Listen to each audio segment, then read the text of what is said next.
وہ جوان جو ہی پروان چڑھا ان فوان شباب آیا تو اس کی پیشانی سجدے کے تقدس سے مالا مال ہو گئی، اس کی آنکھوں میں حیا اور شرم کے پہرے آ گئے، اس کے خیالوں میں پاکیزگی آ گئی، اس کی زندگی کے شب و روز نیکی کے ماحول میں بسر ہونے لگے، اس کی راتیں ذکر الہی میں، تلاوت کلام مجید میں اور دن یاد الہی میں روزے سے گزرنے لگے۔ وہ جوان جس کی جوانی اللہ کی عبادت میں گزری، کہ جوانی اگر عبادت میں گزر گئی تو بڑھاپا تو پر نور ہے ہی ہے۔ سب سے مشکل مرحلہ زندگی کا جوانی کا ہے۔ شیطان زیادہ ورغلاتا ہے کسی شخص کو جب وہ جوانی کے مرحلوں سے گزر رہا ہوتا ہے۔ تو جس کی جوانی خیریت کے ساتھ گزر گئی اور اس نے اپنی جوانی کے تقدس کو محفوظ رکھ کے منزل تک پہنچا لیا، اپنی عصمت کے جوہر کی حفاظت کی، اپنی آبرو کو لٹنے نہیں دیا، اپنی آنکھوں کی شرم و حیا پر پہرے بٹھائے اور آنکھ کو برباد نہیں ہونے دیا اور اپنی زندگی کے تقدس کا پہرا دیا، تو جو جوان اپنی جوانی کو خیریت کے ساتھ گزار گیا۔ کسی نے کہا تھا نا، کتاب زیست کا ایک اور باب ختم ہوا، شباب ختم ہوا، ایک عذاب ختم ہوا۔ تو جوانی جس کی منزل تک پہنچ گئی خیریت کے ساتھ، عافیت کے سائے میں۔ مشکل تو بڑا ہے جوانی کو منزل تک لے جانا، خیریت کے ساتھ داغدار نہ ہونے دینا، جوانی کے تقدس کو رسوا نہ ہونے دینا، عصمت کے جوہر پہ کالک نہ لگنے دینا، خواہشات کو غالب نہ آنے دینا۔ آسان کام تو نہیں ہے، مشکل کام ہے، لیکن اگر کوئی مشکل کاٹ گیا، جوانی کے تھوڑے سے ایام میں گزار گیا۔ اللہ اکبر۔ حضرت شیخ ختلی کہتے ہیں، داتا گنج بخش علی حجویری علیہ رحمہ کے مرشد ہیں، الدنیا یوم ولنا فیہا صوم۔ وہ کہتے ہیں دنیا ایک دن ہے، ہم روزہ رکھ کے گزار رہے ہیں۔ تو روزہ رکھ کے سارا دن گزر ہی جاتا ہے، دوپہر بھی آتی ہے گزر جاتی ہے، اور عصر کا وقت بھی آتا ہے گزر جاتا ہے، کھانے کا وقت بھی آتا ہے، چائے کا وقت بھی آتا ہے، سب کچھ ہوتا ہے لیکن گزر جاتا ہے، افطار تک بندہ پہنچ جاتا ہے۔ جس نے زندگی روزے کی طرح گزار دی، جس نے جوانی روزہ رکھ کے گزار دی، خواہشات کو بے قابو نہیں ہونے دیا، مشکل کام تھا لیکن اس نے مشکل کام کر دکھایا۔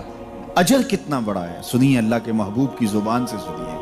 حضور نے ارشاد فرمایا جو سید ابو ہریرہ کے ذریعے سے ہمارے تک پہنچا، فرمایا قیامت کے دن جب سورج کا رخ سیدھا ہوگا، زمین تانبے کی ہوگی، لوگ پسینے میں شرابور ہوں گے، کوئی ٹخنوں تک پسینے میں، کوئی گھٹنوں تک، کوئی کمر تک، کسی کو پسینے کی لگام دی جائے گی، اور وہ پسینہ ایسے نہیں ہوگا جس طرح یہ پسینہ ہے، اتنا گرم ہوگا۔ ابن رجب حنبلی کہتے ہیں اس پسینے کا ایک قطرہ اگر احد پہاڑ پہ ڈال دیا جائے تو وہ پگھل جائے، اتنا گرم ہوگا، بدبودار اتنا ہوگا، ایک قطرہ دنیا پہ ڈال دیا جائے، انسان کیا جانوروں کے دماغ بھی پھٹ جائے، اس پسینے میں لوگ شرابور ہوں گے۔ لیکن جس نے اپنی جوانی کو عافیت سے گزارا ہوگا، کل قیامت کے دن جب کوئی سایہ نہیں ہوگا، اللہ اس جوان پر اپنے عرش کا ٹھنڈا سایہ عطا فرمائے۔ وہ شخص جس کو کسی عورت نے دعوت گناہ دی اور وہ صاحب منصب تھی، صاحب جمال تھی، اور اس نے یہ کہہ کہ یہ خواہش، یہ آرزو مسترد کر دی، انی خاف اللہ۔ اسی طرح کوئی عورت ہے تو اس نے اپنے تقدس کی حفاظت کی، اپنی آبرو پہ پہرا دیا اور کسی پیشکش کو ٹھکرا دیا، تو فرمایا قیامت کے دن جب کوئی سایہ نہیں ہوگا، اللہ اسے بھی اپنے عرش کا ٹھنڈا سایہ دے گا۔ کیسا سخت دن ہوگا، اور وہ کس اعزاز میں ہوگا، کس تکریم میں ہوگا۔ یہ تو 4 دن 10-20 سال ہیں، اور وہ 50,000 سال کا ایک دن۔ پھر اس کو اللہ کا شکر ادا کرنا ہوگا کہ اللہ تو نے کتنا کرم کیا میرے اوپر کہ میری جوانی خیریت اور عافیت سے گزری، اور آج اس کا تو کتنا بہتر صلہ مجھ کو دے دیا۔ آج اللہ نے مجھے اور آپ کو فرصت دی ہے، یہ اٹھتے ہوئے جنازے، یہ پھیلی ہوئی قبریں، یہ ہم سے بچھڑتے ہوئے لوگ، یہ ہمارے لیے ایک پیغام ہے، ایک میسج ہے ہمارے نام، یہ ہمارے لیے عبرت ہے۔ آج وہ جا رہے ہیں تو ہمیں بتا کے جا رہے ہیں کہ صاحب ہم جا رہے ہیں، ہمارے پیچھے تم بھی آ رہے ہیں۔ اور یہ بات ذہن میں رکھیے، دنیا پر آنے کی ایک ترتیب ہے، دنیا پر جانے کی وہ لازمی ترتیب نہیں ہے۔ پہلے دادا آتا ہے، پھر باپ آتا ہے، پھر بیٹا آتا ہے، پھر اس کے بعد بچے آتے ہیں۔ ایسے کبھی نہیں ہوا کہ باپ سے پہلے اولاد آ گئی ہو۔ دنیا پر آنے کی یہ ترتیب ہے اور یہ طے شدہ منظم ترتیب ہے، لیکن دنیا سے جانے کی یہ ترتیب نہیں ہے کہ پہلے باپ جائے پھر ہی اولاد جائے گی۔ بسا اوقات بوڑھے باپ کو جوان بیٹے کی میت کو کندھا دینا پڑ جاتا ہے۔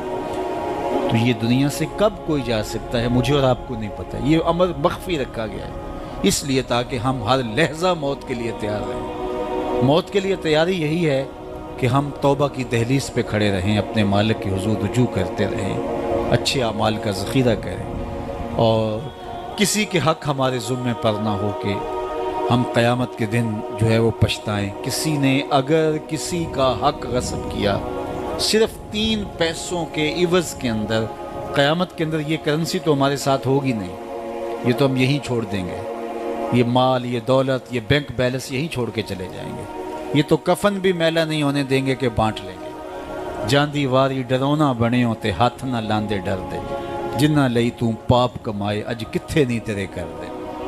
وہ تو کفن بھی میلا نہیں ہوگے دیں گے، بانٹ لیں گے۔ تو آخرت میں سکہ رائج الوقت عمل ہوگا، تو پھر عمل لیے جائیں گے۔ تو جس نے کسی کا ایک ٹگا مارا ہوگا، 3 پیسے مارے ہوں گے، اس کے بدلے میں 700 نمازیں جو با جماعت پڑھی گئی ہیں وہ لے لی جائیں گے، اور جو لوگوں کے پلاٹ ہڑپ کر گئے ہیں، رشوتیں، زیادتیاں، جور و ظلم اور لوگوں کے ساتھ زیادتیاں اور لوگوں کا مال ہتھیانا، خون نچوڑنا، اذیتیں دینا، تو کس طرح وہ قیامت کے دن عہدہ برا ہو سکیں گے؟ تو آج اللہ کی رحمت کے در کشادہ ہیں اور اس کی رحمتیں آواز دے رہی ہیں، آجو پلٹ کے میری رحمت کے دروازے کھلے ہیں۔ اللہ اکبر۔ یا ایھا الانسان ما غرک بربک الکریم، اے انسان پلٹ کے آ جاتے، رب بڑا ہی کریم ہے۔ مجھے بتاؤ، یوں بھی کوئی آواز دیتا ہے، یوں بھی کوئی پکارتا ہے؟ بھاگے ہوئے مجرم کا تعاقب کیا جاتا ہے، کبھی یوں بھی پیار سے اس کو بلایا جاتا ہے، لیکن 70 ماؤں سے زیادہ پیار کرنے والا رب پکار پکار کے کہہ رہا ہے، او بھاگنے والے آجا پلٹ کے، تیرے رب کا دروازہ کھلا ہوا ہے۔ وہ یہ نہیں دیکھے گا تو نے جرم کتنے کیے، وہ یہ دیکھے گا تو پلٹ کے آئے گا، آ گیا ہے۔ اور وہ تیرے گناہ نہیں دیکھے گا، تیرے آنے کو دیکھ کے تیرے گناہوں کو بدل کے نیکیوں میں تبدیل کر دے۔ جتنا بڑا گناہ گار ہے اتنا بڑا نیکوکار بن جائے۔ آ تو صحیح، آنا تو نے ہے ہی، پھر جو کفن میں منہ چھپا چھپا کے آتا پھرے گا، پھر جو تجھے لوگ اٹھا کے لائیں گے۔ اچھا نہیں ہے کہ اپنے قدموں سے خود ہی چل کے آ جا، آج کھلے منہ آ جا، اس کی رحمتیں تیرے استقبال کرنے کے لیے منتظر ہیں۔ آج وہ آواز دے کے کہہ رہا ہے، آجا میری رحمتیں تیری منتظر ہے۔ ما غرک بربک الکریم، تجھے کریم رب سے کس نے مغرور کر دیا؟ تکبر میں، رعونت میں مبتلا ہو گیا، تو اپنے مالک کی دہلیز کو چھوڑ گیا۔ آجا پلٹ کے، وہ کریم تجھے بلا رہا ہے، اور دیکھ اس کا رشتہ کتنا گوڑا ہے۔ اللہ ذی خالقہ کا، اس نے تجھے پیدا کیا ہے، وہ تیرا خالق لگتا ہے۔ اللہ اکبر۔ یعنی وہ تجھے بلا رہا ہے جس کا تیرا رشتہ اتنا گہرا ہے کہ وہ تیرا خالق لگتا ہے۔ ماں کو جو اولاد سے پیار ہے، دنیا کے کسی ترازو پہ وہ پیار تولا جا سکتا ہے؟ ماں کی محبت کا کہیں وزن ہو سکتا ہے؟ آج کل یہ آپ کے بھی تھوڑا سا آگے گزریں تو اتنے بڑے ترازو گاڑ دیے گئے ہیں جہاں پورا کنٹینر تول لیا جاتا ہے۔ تو میں دوستوں کو کہتا ہوں کہ آج اتنے بڑے بڑے ترازو ایجاد ہو گئے ہیں کہ جہاں کنٹینر توڑ لیے جاتے ہیں، پہاڑ توڑ لیے جاتے ہیں آج جدید دنیا کے اندر، لیکن کوئی ترازو ایسا آج تک ایجاد نہیں ہوا جس پر ماں کے پیار کو بھی تولا جا سکے۔ اس کے سینے میں جو تڑپتی ہوئی ممتا رکھی گئی ہے، محبت کا جو جہاں آباد کر دیا گیا، الفتوں کی ایک کائنات ماں کے سینے میں رکھ دی گئی ہے، اس کا نعم البدل کیا بدل بھی موجود نہیں ہے۔ ماں جب بولتی ہے تو اس کے لہجے میں جبریل بولتا ہے، ماں جب مسکراتی ہے تو لگتا ہے جنت کی ساری کلیاں کھل اٹھی ہیں۔ وہ سینے میں درد، وہ درک، وہ محبت، وہ کائنات، وہ انوکھا پیار جو اولاد کے لیے رکھتی ہے، یہ اتنا پیار ماں کے سینے میں پیدا کیسے ہوا؟ تو آپ کے پاس ایک ہی جواب ہوگا، اس لیے کہ ماں نے اولاد کو جنم دیا ہے۔ تو میں یہاں آپ کی توجہ چاہوں گا، جس ماں نے اولاد کو جنم دیا ہے وہ اتنا پیار کرتی ہے، تو جس رب نے خلق کیا ہے وہ کتنا پیار کرتا ہوگا۔ میں آپ کی توجہ چاہوں گا، مجھے اور کوئی نہیں چاہیے، صرف توجہ چاہیے گا، صرف نظارے کے لیے جنبش مژگاں بھی بھار ہے، نرگس کی آنکھ سے تجھے دیکھا کرے کوئی۔ تو میری آرزو یہ ہے کہ آپ کی تمام تر توجہ میری جانب مبذول ہوں تھوڑے وقت میں۔ جس شدت کی گرمی میں آپ بیٹھے ہیں مجھے اس کا احساس ہے، تو میں چاہوں گا کہ چند باتیں آپ تک پہنچ جائے. تو جو ماں اتنا پیار کرتی ہے وہ اس لیے کہ ماں نے جنم دیا ہے.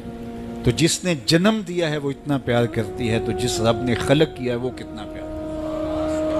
تو ماں کی دہلیز چھوڑ کے بیٹا بھاگ جائے تو ماں آواز دیتی نا, پتر کہاں بھاگ رہا ہے, آجا پلٹ کے, اتنی ٹھنڈی چھاؤں کہیں نہیں ملے گی, اتنا پیار تجھے کہیں سے نہیں مل سکتا, آجا پلٹ کے.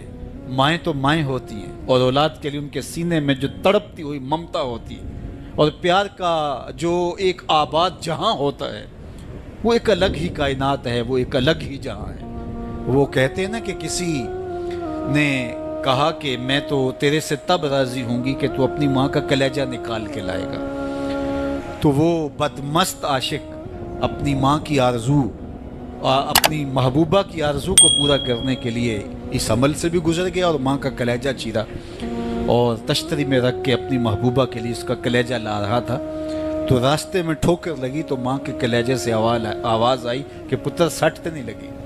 یہ ماں کے پیار کا روپ ہے, یہ ماں کی محبت کے بکھرے ہوئے رنگ ہیں, یہ چھلکتا ہوا اجالا اور نور اور روشنی ہے. ماں اتنا پیار کرتی ہے, اللہ اکبر. تو ماں کو اتنا پیار اس لیے ہے کہ اس نے جنم دیا اور رب نے تو خلق کیا دستے قدرت سے. تو ماں کی دہلیز چھوڑ کے بچہ بھاگ جائے تو ماں کہتی ہے پتر آجا واپس پلٹ کے. اور جب بیٹا پلٹ کے آتا ہے تو ماں سب بھول جاتی ہے کہ اس نے کیا کیا تھا. تو جو 70 ماؤں سے زیادہ پیار کرتا ہے اس کی بھی آوازیں آ رہی ہیں, لا تقنطوا من رحمت اللہ, آجا پلٹ کے میری رحمت سے نا امید نہ ہونا. میں یہ نہیں دیکھوں گا تو مجرم کتنا بڑا ہے, میں یہ دیکھوں گا تو میری دہلیز سے پلٹ کے آ گیا ہے. تو اس کی رحمتیں بندے کو پکار رہی. تو یہ اٹھتے ہوئے جنازے, یہ پھیلی ہوئی قبریں اور یہ ہم سے بچھڑتے ہوئے ہمارے احباب, دوست, بھائی, عزیز, یہ ہمیں بتاتے ہیں کہ میاں اس زندگی سے زندگی کا متعین سفر کاٹ کر کے تم بالآخر اللہ کے حضور پلٹ کے آنے والے ہو. اخروی زندگی کے لیے اچھے اعمال کا ذخیرہ جمع کرو اور اپنی آخرت کی تیاری کرو. چونکہ موت جب آ جاتی ہے تو ایک لمحے کا بھی تقدم و تاخر نہیں ہوتا. موت ایک کٹل طے شدہ امر واقعی اور حقیقت واقعہ ہے. بہر صورت اس نے آ کے رہنا ہے, بلکہ اللہ تعالیٰ جل شانہ نے اس کو اچانک رکھ کر کے ہمیں ہر وقت مستعد اور فعال رہنے کی ترغیب دی کہ تاکہ ہم ہر لحظہ ہر ساتھ اپنے آپ کو آمادہ رکھیں. کسی وقت بھی بلاوا آ سکتا ہے اور ہم موت کی اس گاڑی میں سوار ہو سکتے ہیں. اللہ اکبر. تو آئیے میں اور آپ اللہ کی بارگاہ میں دعا بھی کرتے ہیں اور اپنی زندگی کو بہتر بنانے کی منصوبہ بندی بھی کرتے ہیں. جب لوگ ہم سے جدا ہوتے ہیں تو ہمیں عبرت ہوتی ہے کہ ہم بھی جا رہے ہیں. حضرت یعقوب علیہ السلام نے حضرت اسرائیل سے عہد لے رکھا تھا کہ میری روح قبض کرنے کے لیے اچانک نہیں آنا, پہلے کوئی قاصد بھیج دینا تاکہ میں موت کی تیاری کر لوں. انبیاء تو تیاری ہوتے ہیں, کچھ چیزیں تعلیم امت کے لیے ہوتی. تو کہا کہ جی میرا وعدہ رہا. تو ایک عرصے کے بعد حضرت اسرائیل حاضر خدمت ہوئے اور کہا کہ حضور میں قبض روح کے لیے آیا ہوں. فرمایا تم نے تو وعدہ کیا تھا اچانک نہیں آؤں گا, تم اچانک آ گئے, کوئی قاصد نہیں بھیجا. تو کہا حضرت میں نے تو قاصد بھیجے تھے. فرمایا میرے پاس تو ایک بھی نہیں آیا. عرض کی حضور آپ کے سامنے کتنے لوگوں کی موت واقع ہوئی, یہ میرا قاصد نہیں تھا تو اور کیا تھا. آپ کی داڑھی میں سفید بال آ گئے, یہ میرا قاصد نہیں تھا تو اور کیا تھا. جب کمر میں خم آنے لگے, جب اعضاء مدمحل ہونے لگے, جب چلتے ہوئے ٹھوکنے لگے, جب زبان میں لکنت آنے لگے, جب یادداشت کھونے لگے, جب بالوں میں چاندی اترنے لگے, جب انسان کے اعضاء جواب دینے لگے, تو سمجھو یہ پیغام موت آ گیا ہے. اللہ اکبر. حضرت عمر رضی اللہ تعالیٰ عنہ دربار میں بیٹھے تھے تو ایک صاحب آیا اور اس نے کہا کہ یا عمر لا تنسا موتک, عمر اپنی موت کو نہیں بھولنا. اور یوں کانپنے لگے حضرت عمر جیسے بیت کی شاخ کانپتی ہے. اور اسے کہا کہ روز آ کے مجھے تذکیر کر جایا کر. وہ روز آتا ہے, بھرے دربار میں کھڑا ہو کے کہتا ہے عمر اپنی موت کو نہیں بھولنا. ایک دن آیا, آپ نے اس کو کہا میاں آج کے بعد نہیں آنا. کوئی اور شخص آنے لگا, فرمایا نہیں. تذکیر موت کی ضرورت نہیں رہی, فرمایا نہیں. مجھ سے کوئی گستاخی ہوگی, فرمایا نہیں. تو پھر مجھے چھٹی کیوں دی جا رہی ہے. تو حضرت عمر روئے اور یوں داڑھی پہ ہاتھ رکھا اور ایک بال الگ کر کے کہا یہ دیکھ میری داڑھی میں سفید بال آ گیا, اب یہ مجھے چین سے نہیں بیٹھنے دے گا. ہماری تو پوری داڑھی بھی سفید ہو جائے نا. میاں صاحب نے کہا ہڈیاں کھڑکن ہڈیاں کمبن گوڈے کھڑکن تے اڑ گیا لک تیرا. اجے بھی بدیوں باز نہ آئیں جیو مرد دلیرا. فما اصبرہم علی النار. اللہ قرآن میں فرماتا ہے کتنا حوصلہ ہے لوگوں کا آگ پر. کتنی ڈٹائی کے ساتھ کہہ دیتے ہیں یہ جہاں مٹھا گلا کس نے ڈٹھا. قبرستانوں میں جا کے دیکھو کس نے دیکھا ہے آخر والا جہاں.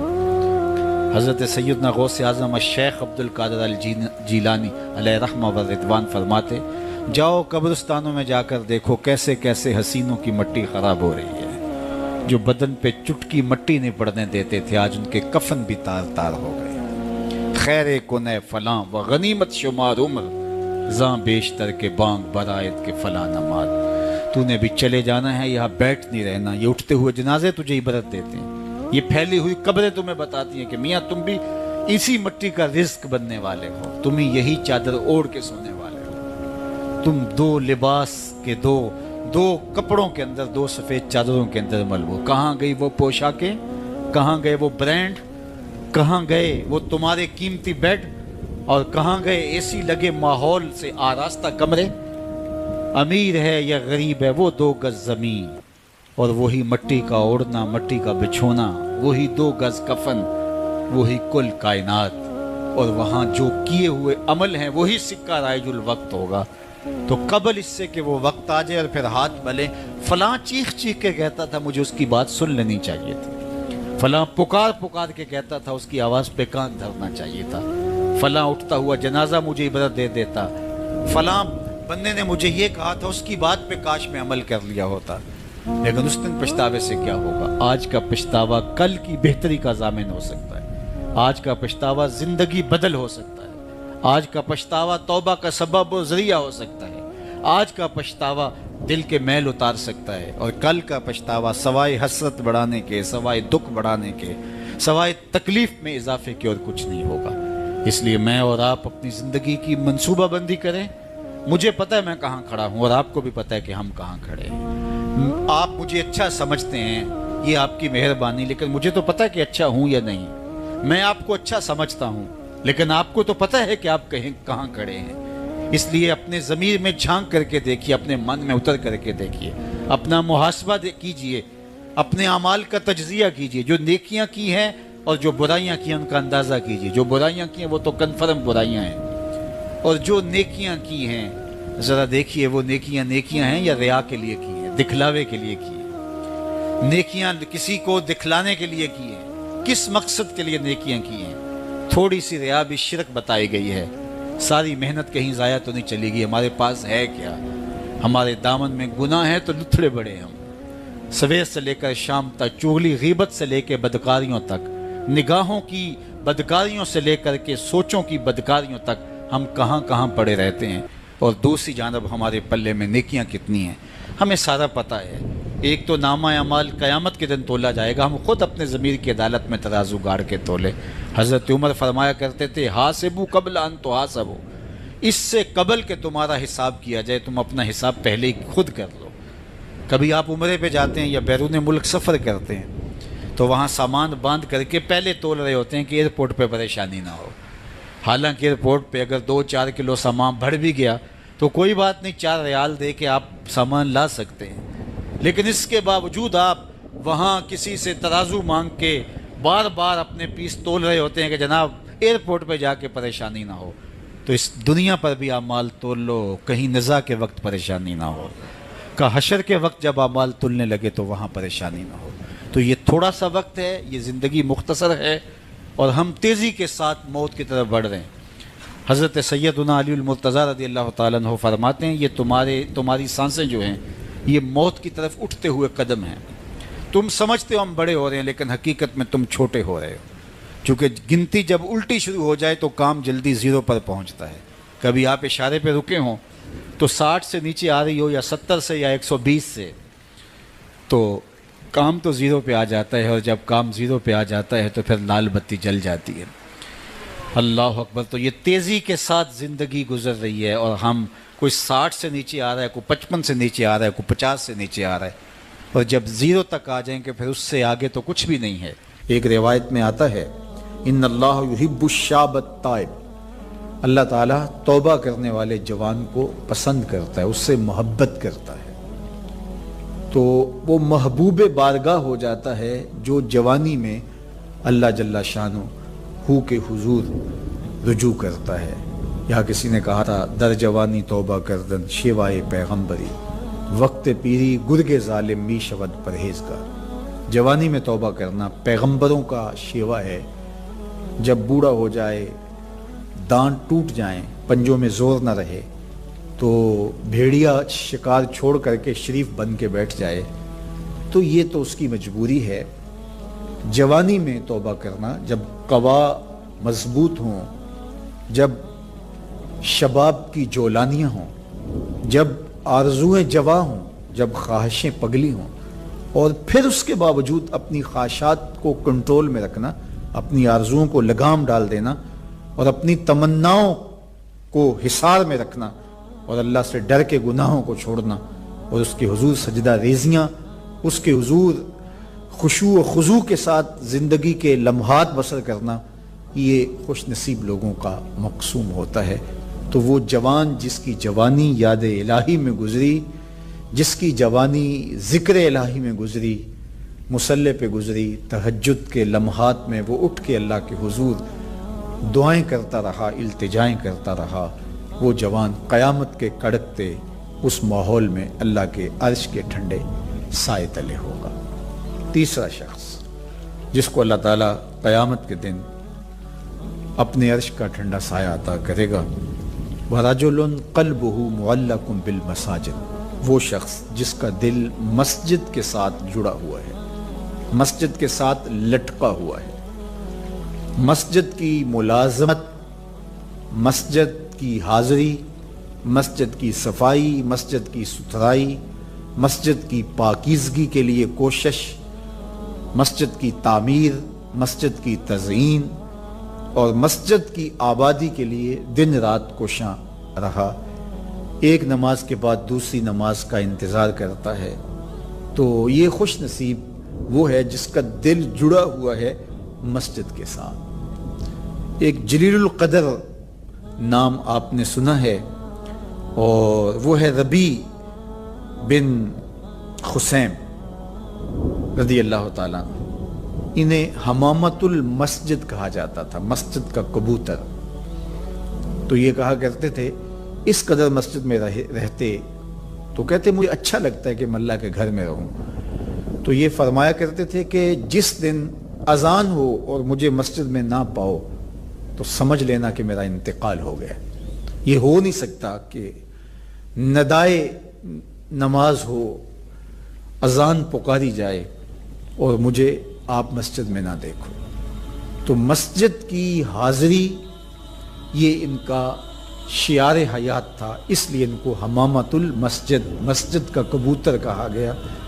تو کتنے خوش نصیب لوگ ہیں جو مسجد سے جڑے ہوتے ہیں۔ فرمایا کچھ لوگ ہیں جو مسجد سے یوں جڑے ہوئے ہوتے ہیں جس طرح لکڑی میں کیل ٹھکا ہوتا ہے، تو چوب کے اندر جس طرح کیل جڑا ہوا ہوتا ہے، اسی طرح وہ مسجد کے ساتھ جڑے ہوئے ہوتے ہیں۔ تو کبھی وہ بیمار ہو جائیں اور وہ مسجد حاضر نہ ہو پائیں تو اللہ کے کچھ فرشتے ہیں جو ان کی عیادت کرنے کے لیے ان کے گھروں میں جاتے ہیں۔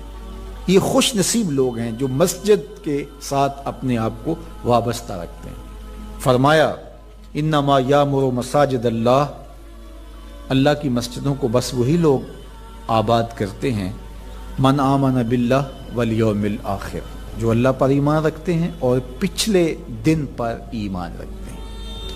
تو اللہ اور پچھلے دن پر، آخرت پر ایمان رکھنے والے مسجدوں کے ساتھ وابستہ رہتے ہیں، مسجدوں کے ساتھ جڑے رہتے ہیں۔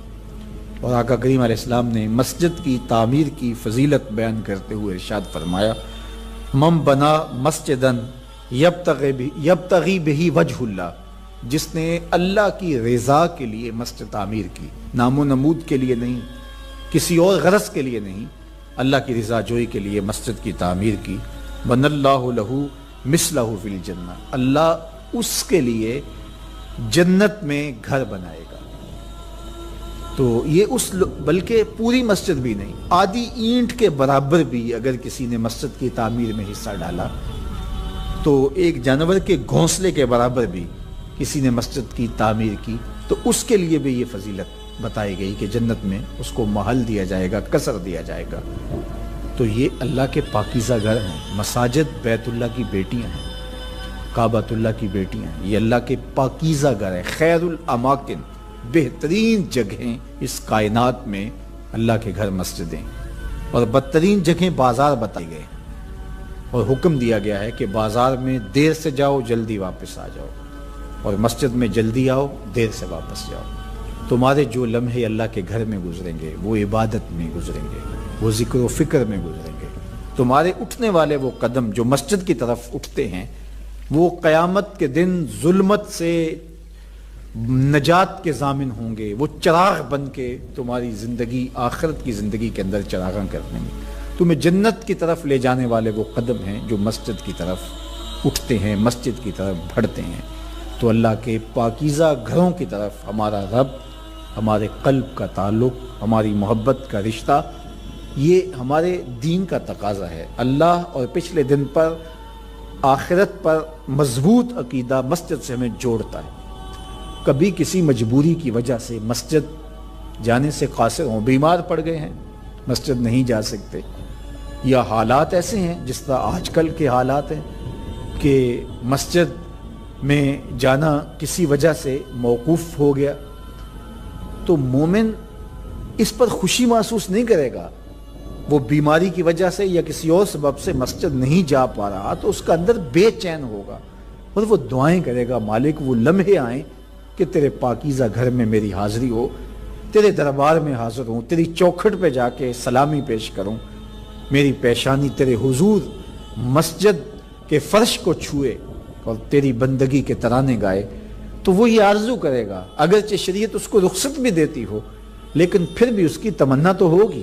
وہ اس پر شکر نہیں بجا لائے گا، بغلے نہیں بجائے گا کہ چلو ایک بہانہ مل گیا، نہیں، بلکہ وہ اس پہ خوش نہیں ہوگا، الٹا اس کی طبیعت کے اندر ایک بے چینی اور اضطراب پیدا ہوگی، چونکہ وہ جڑا ہوا ہے، اس کا دل جڑا ہوا مسجد کے ساتھ۔ تو ایسا شخص جس کا دل مسجد کے ساتھ جڑا ہوا ہے، تو میرے اور آپ کے آقا و مولا نے فرمایا قیامت کے دن جب کوئی سایہ نہیں ہوگا، اللہ اس کو اپنے عرش اجتمع علیہ و تفرق علیہ۔ وہ شخص، وہ دو اشخاص جو محبت کرتے ہیں تو اللہ کے لیے، آپس میں جب ملتے ہیں تو اللہ کے لیے، جدا ہوتے ہیں تو اللہ کے لیے، یعنی ان کی محبت کسی دنیاوی منفعت کے لیے نہیں، کسی ذاتی غرض کے لیے نہیں، محض دوستیاں پیدا ہو جاتی ہیں اور ایک دوسرے کو ملے بغیر تسین نہیں ہوتی، اس لیے نہیں، بلکہ ان کی دوستی محض اللہ کی رضا کے لیے، اللہ کی خوشنودی کے لیے۔ الحب للہ والبغض للہ، اللہ کے لیے محبت،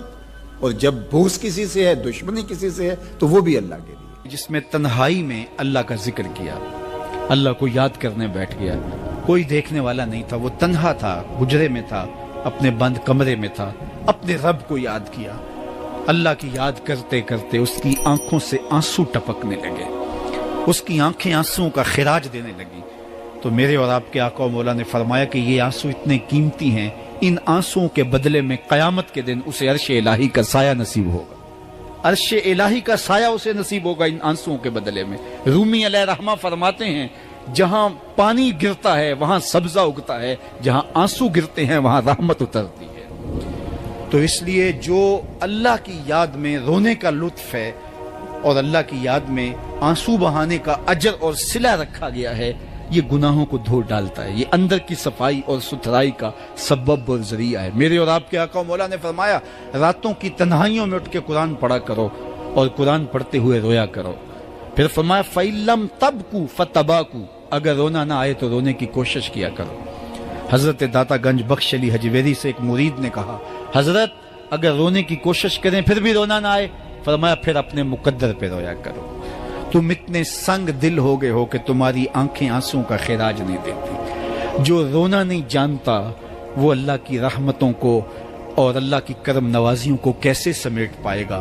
بچہ روتا ہے تو ماں دودھ دیتی ہے، جب بندہ اللہ کی حضور الہاؤ زاری کرتا ہے، عجز کرتا ہے، انکساری کرتا ہے تو اللہ کی رحمتوں کو جوش آتا ہے اور اللہ تعالیٰ کی رحمتیں اس پہ برستی ہیں۔ اور اس کے نہ صرف گناہ معاف ہوتے ہیں بلکہ اللہ تعالیٰ اس کے گناہوں کو بدل کے نیکیوں میں تبدیل کر دیتا ہے۔ ایک فقیر تھا، ملنگ درویش، اللہ کا بندہ، اس کی عادت یہ تھی کہ اپنے ڈیرے پہ آنے والوں کو کھلاتا، ان کو پلاتا، ان کی ضروریات کا خیال رکھتا، لیکن کو مالی آسودگیاں نہیں تھی۔ ہوتا یہ تھا کہ بعض اوقات لوگ آتے تو ادھار لے کر کے وہ لوگوں کو کھلا دیتا۔ خیر، چونکہ فقیر کا مزاج یہ ہوتا ہے کہ لوگ آئیں اس کے ڈیرے سے کھائیں۔ بابا بلے شاہ نے بھی کہا تھا نا، اٹ کھڑک کے دکڑ بجے تتا ہووے چلا، آن فقیر کھا کھا جاون راضی ہووے بلا۔ یہ فقیروں کا مزاج ہے، تو جو بھی آتا اس کے ڈیرے سے کھاتا اور وہ ادھار اٹھا اٹھا کے لوگوں کی ضروریات کو پورا کرتے رہتے۔ وقت آخر آ گیا، جن لوگوں نے ادھار دیا تھا وہ سارے تقاضا کرنے آ گئے۔ اب بابا جی کو کیا فکر لاحق ہے کہ یہ میرے مہمان اور میں ان کو کچھ پیش کرنے کی صلاحیت نہیں رکھتا۔ ایک بچہ تھا، وہ کچھ سامان بیچ رہا تھا، پتیسا بیچ رہا تھا یا کوئی اور چیز بیچ رہا تھا۔ اس نے گلی سے گزرتے ہوئے آواز لگائی، خادم کو کہا سے بلا کے لاؤ، کہا تم بیچ رہے ہو تو میرے مہمانوں کو کھلا دو۔ بچہ بڑا خوش ہوا کہ میں سارا دن گلیوں میں گھوم کے یہ پتیسا بیچنا تھا، اب یہ ایک جگہ ہی سارا فروخت ہو گیا تو یہ تو موج لگ گئی، میں جلدی گھر چلا جاؤں گا، میری ماں خوش ہوگی۔ تو سارا ان مہمانوں کو کھلا دیا گیا اور اس کے بعد کہا بابا جی پیسے؟ کہا تم بیٹھ جاؤ، جب ان کو ملیں گے تو تجھے بھی مل جائیں گے۔ وہ بیٹھ گیا، 2 4 10 منٹ بیٹھا تو بچہ تھا پھر کھڑا ہو گیا، بابا جی پیسے؟ کہا جب ان کو ملیں گے تو تجھے بھی مل جائیں گے۔ پھر آدھا گھنٹہ گزرا تو پھر اس نے کہا بابا جی پیسے؟ میری ماں میرا انتظار کر رہی ہے، ہمارے گھر کا چولہا اسی سے جلتا ہے، میں یہ پیسے لے کر جاؤں گا اور میری ماں کوئی ہنڈیا خریدے گی اور ہم شام کا گھر کا کوئی سلسلہ کریں گے۔ کہا بیٹا جب ان کو ملے گا تو تجھے بھی مل جائے گا۔ بچے نے رونا شروع کر دیا، یتیم بچہ تھا، اس کا سارا آسرا یہی تھا، اس نے رونا شروع کر دیا۔ جب بچہ رویا اللہ کی رحمت کو جوش آیا، کوئی مرید نذرانہ لے کے ان بزرگوں کے پاس آ گیا اور اشرفیوں کی بھری ہوئی تھیلی پیش کی۔ وہ اتنے پیسے تھے کہ اس بچے کو بھی دیے، جتنے لوگ آئے تھے سب کا قرض چکایا، کہا جاؤ گھروں کو۔ تو سب نے کہا بابا جی ہم صبح سے بیٹھے ہوئے تھے تو یہ نذرانہ دینے والا صبح سے نہیں آیا، تو اب کیسے آ گیا؟ کہا صبح سے تمہارے اندر کوئی رونے والا نہیں تھا، ایک رونے والا آیا تو باقیوں کا بھی کام بن گیا۔ بعض اوقات کسی ایک شخص کی وجہ سے باقیوں کی خطائیں بھی معاف ہوتی ہیں۔ آج ہم اجتماعی طور پہ تا حد نظر اندر باہر اوپر نیچے اتنے لوگوں کے ہجوم میں اللہ کی بارگاہ سے یہ توقع رکھتے ہیں کہ مالک کتنے ہجوم میں کوئی ایک تو ہوگا جو تیرا لاڈلا ہوگا، کوئی ایک تو ہوگا جو تیرا بہت قریبی ہوگا، کوئی ایک تو ہوگا جس پہ تیری رحمتیں برسیں گی۔